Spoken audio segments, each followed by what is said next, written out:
What is up, everybody? I'm the Retro Nerd. I'm bringing you an episode of Retro Night, and this time around we are playing Kirby's Adventure. First time Kirby's ever appeared on the NES, because his first two games were on the Game Boy.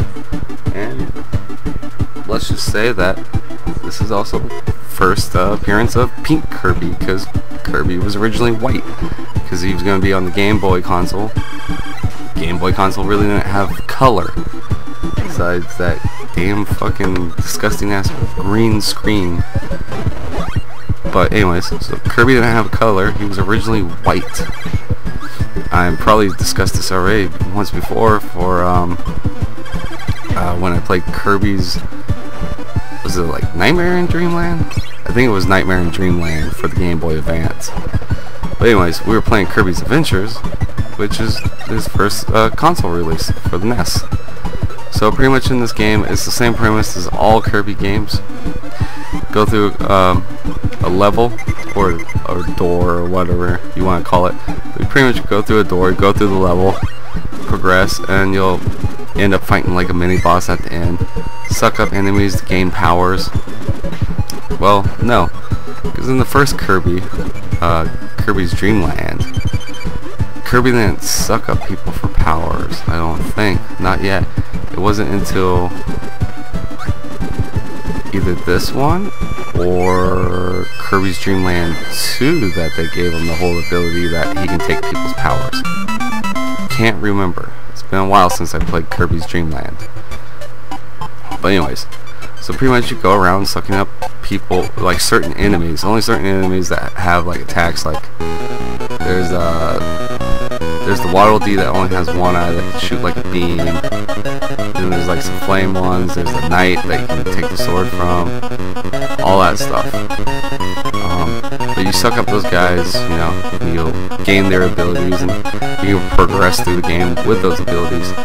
But if you happen to get hit, star pops out of you, and you would have to re-suck up the star if you want the power. If not, you can just suck up another enemy and get a new power. Some powers are more useful than others. But yeah, so this pretty much follows the same premise. You know, you're in Dreamland. King DDD is, you know, a anal asshole and wants to rule Dreamland as always with an iron fist. There's not much more to Kirby's story. I mean, pretty much most of Kirby's adventures are the same thing, that he's got to stop King DDD from, you know, going all anal and fucking, you know, wanting to control Dreamland like I don't know, I guess Napoleon or Adolf Hitler. There we go. King DDD is the Adolf Hitler of fucking Dreamland. There, said it, confirmed. King DDD is Adolf Hitler, but only of Dreamland, not of Germany. So that's pretty much all you do in this game, is those simple things. I mean, there's other little cool things like the crane game, where you can earn more extra lives by getting either a small Kirby, which is 1, and then a bigger Kirby is 2. But pretty much that's there's that, and then there's the power-up museum as always. So if you wanted a certain power-up, you just would go into one of those museums, suck it up, and you have that power. But I believe it's only powers that you've sucked up previously before. So you can't go in there and be like, well, I want the sword power. Well, you never sucked up the sword power, so you should have luck. But yeah, so these Kirby games, like I said in the last one, they're fun little easy games. They're good for kids. Teach them about video games and all that. And, you know, Kirby's cute and cuddly, so, you know, kids aren't frightened by it, you know, or anything like that. But other than that, you know, same stuff as always for Kirby. Like, the only ones that are usually different, the ones that are, like, really sort of break away from the traditional story or the traditional gameplay is, like, Kirby's Crystal Shards, Epic Yarn, that Rainbow, is it like the Rainbow Course or some shit like that, where it's all made out of clay. You know, those are the ones that like really just break away from how Kirby games are usually played. So anyways guys, I recommend playing Kirby's Adventures if you want to go out and buy the game. I remember last time when I owned the copy, I believe I almost paid like 15 to 20 bucks for it. That's pretty good. Or you can get it on the Nintendo Virtual Console for the Wii, and I'm pretty sure they have it for the Wii U.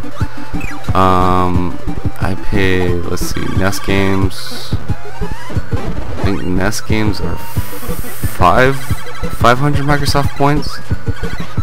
But you know, you can only buy them in increments of 10. You know, $10, $20, $30 if you do it through. Well, yeah, I'm pretty sure Nintendo doesn't make the cards anymore, where you get one of the cards, scratch it off, and put in the number. But I know you can do it by increments of 10, 10, 20, and 30, and 10 gives you 1,000 points, so you can pick up this and, another good classic video game as well.